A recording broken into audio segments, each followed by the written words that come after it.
کفل ایک نوجوان تھا، روزانہ وہ رات کو بدکاری کرتا تھا، شراب اور عورت روزانہ رات کو۔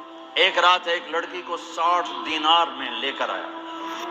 جب کمرے میں آیا، دروازہ بند کر کے دیکھا تو وہ لڑکی رو رہی تھی۔ کفل نے کہا کیوں رو رہی ہو؟ میں نے زبردستی تو نہیں کی۔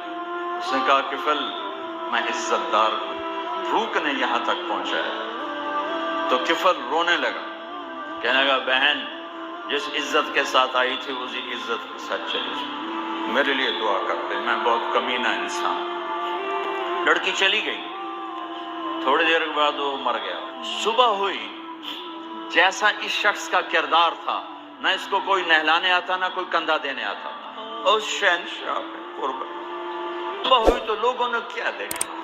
کفل کے دروازے پہ لکھا ہوا تھا بڑا بڑا نورانی، اللہ نے کفل کو معاف کر دی۔